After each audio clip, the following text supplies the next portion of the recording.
मैं अपने बारे में आप लोगों को बताना चाहूंगा कि मैं एक गरीब परिवार, मछुआरा परिवार में जन्म लिया और 18 साल की उम्र में, जिस उम्र में बच्चे को खेलना कूदना होता है, स्कूल कॉलेज जाना होता है, अपने माँ बाप भाई बहन रिश्तेदार के साथ रहना होता है, उस उम्र में गरीबी से लड़ते हुए बिहार से 2000 किलोमीटर दूर मुंबई में चला गया।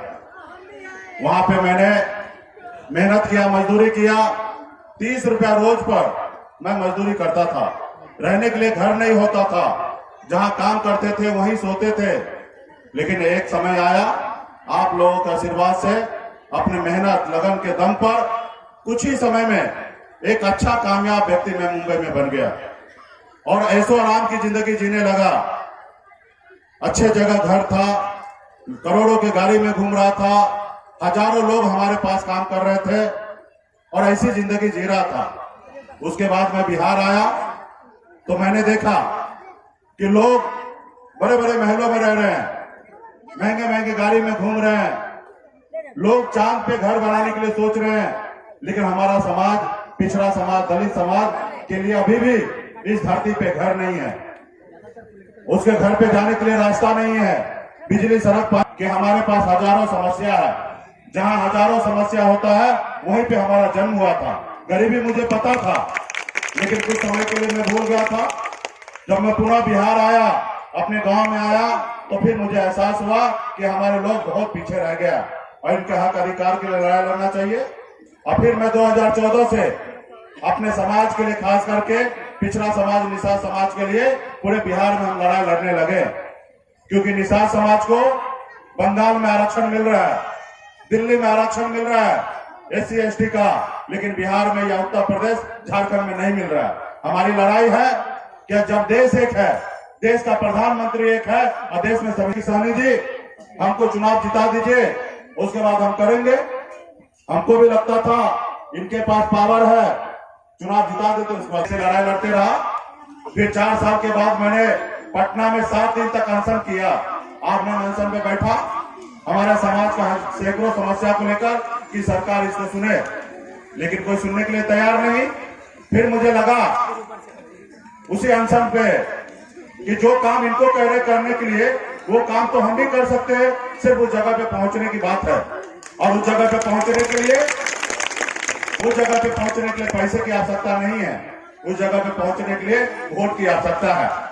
क्योंकि आपके वोट से देश का प्रधानमंत्री बनता है, आपके वोट से राज्य का मुख्यमंत्री बनता है, आपके वोट से एक मुखिया बनता है।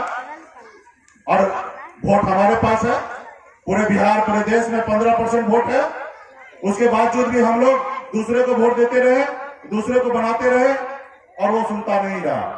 इसलिए हमने 2018 में एक पार्टी का निर्माण किया, एक पार्टी हमने बनाया और पूरे बिहार के निषाद समाज ने, अति पिछड़ा समाज ने, दलित समाज ने खून पसीना बहाने लगा।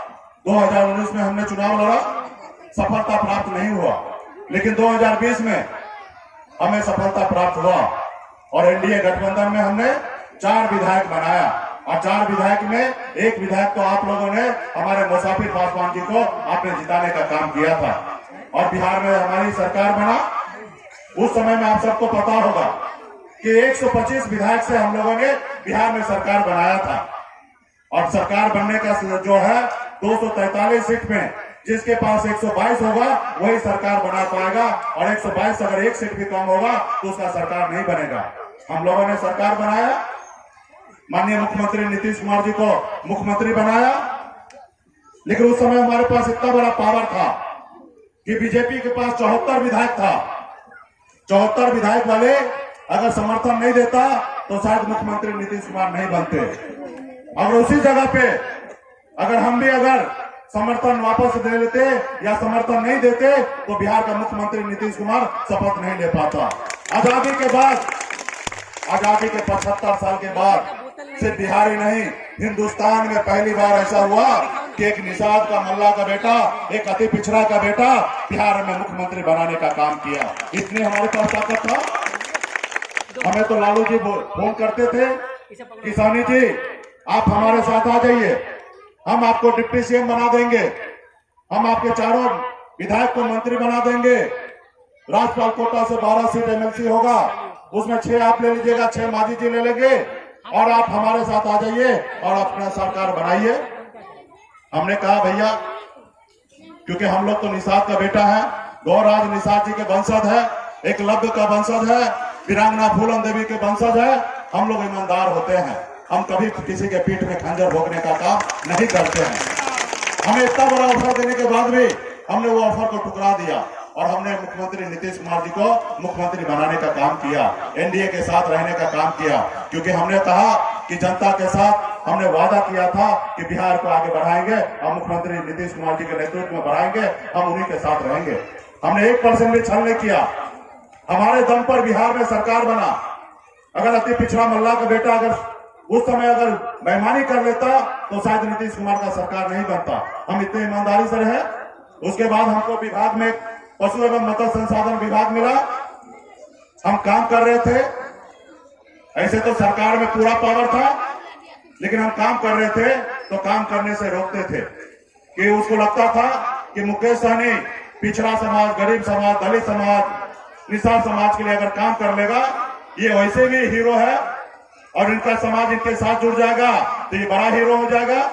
अभी तो इनके सामने में 11 सीट देना पड़ता है, तो आने वाले समय में इनसे समझौता करेंगे तो 51 सीट देना पड़ेगा।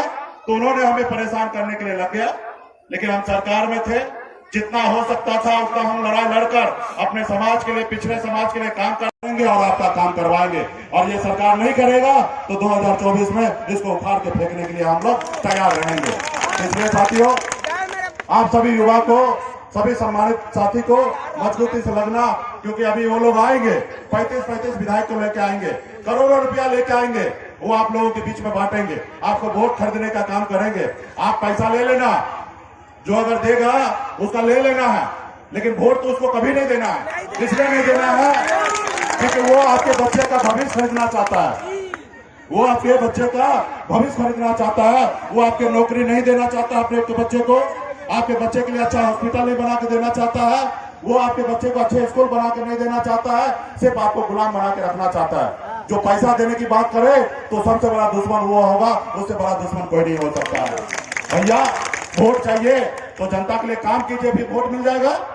आप 500 रुपया में 5 साल के लिए वोट खरीद लीजिएगा और 5 साल तक आप